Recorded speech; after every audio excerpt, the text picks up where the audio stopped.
Hi, I'm John Urban of Mustangs TV. Beside me are the OUA Coaches of the Year, Dave Barrett and Chris Higgins. First and foremost, guys, congratulations and thank you for your time. Thank you. We appreciate it, John.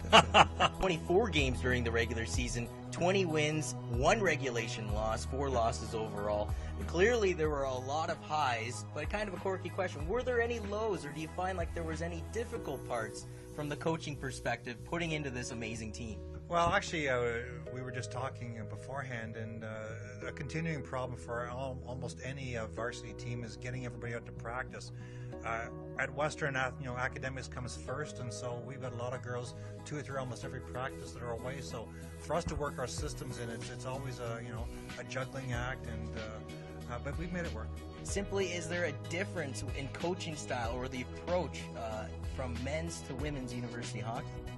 That's a great question. I think hockey is hockey and sport is sport. I think the athletes, whether they're men or women, you have to find a way to communicate and identify with each of them and help get your point across and do the best you can for them. But I don't particularly think there's a difference technically between teaching women and men. And I found our group to be very receptive to certainly my approach and Chris's as well to Did you ever, though, experience a team like this? Not just the winning percentage that the team obviously possesses, but there seems to be a big sisterhood within that locker room, a tight one at that too, Chris. Never experienced anything like this before. The culture in this team is unbelievable. Virtually everybody to a person believes team first. We don't have anybody who's worried about their stats. They just care about the team, and you can see that at practice. You can see it game days. You can see it just during the week when they're lounging in the dressing room. I would compare this group to one group I've had before. My first year I coached at St. Mike's.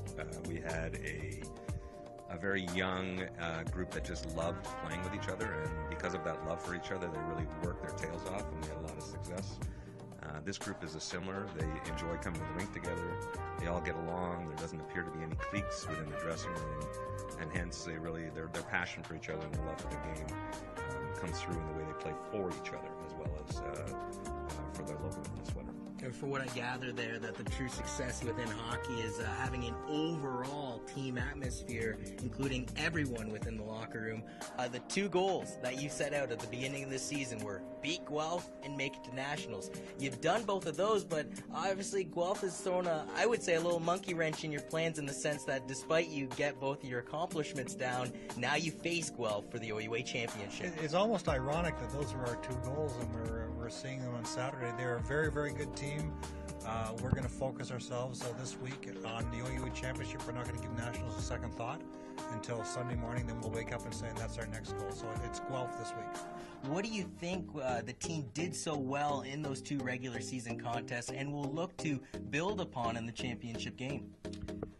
I don't think anything in that game was any different than what we've done all year. We've had a team-first approach. We focused on defense. We focused on our identity of being gritty. And I think those were manifested in those 2 wins over Guelph. The last game we had in Guelph was a pretty emotional affair where we were behind 1-0 in the third, and I think just that belief in each other and our belief in the process and the approach that if we keep working hard and doing all those little details, that success will come. The girls just continue to buy into, and we're fortunate to come out on the positive end of that. My expectations is we'll play the same way, and hopefully, the hockey gods are with us and we come out of it with a win. Final question for you, Dave. Double overtime in Waterloo last week. Tia Kiffer tips in the Caitlin Gosling blue line shot. Your thoughts going through your head? I was just pumped. I had no idea who tipped it in. I didn't even know where it went in the net. I don't know if you saw it or not. I saw the video 100 times. I just saw the reaction of the girls on the ice, and I did a little arm pump on the bench and tried to gather myself, shake Rick Osborne's hand. He's had a lot of success on the other side. And then the joy that I think we both get out of coaching is just watching the absolute elation that the girls had on the ice and how much they were enjoying the moment.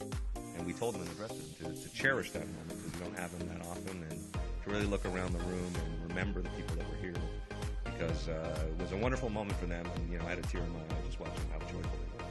Chris, your thoughts on what happened after Amanda Smith was beaten by the tip from Tia Kiffer? Well, that first year I was pretty much ready to quit after every game in practice.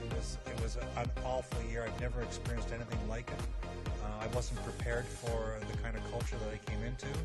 Fortunately, I was lucky. I recruited a couple of kids in that first year. Sid Kid, Ali Galloway, who stuck with me. The next year I got Gosling and Scott and some other kids at Madison Turk, and they just brought a completely different attitude in the dressing room. And slowly you could just see the culture change. And this year, it's been working magic. Your OUA Coaches of the Year in women's hockey, and Dave Barrett and Chris Higgins.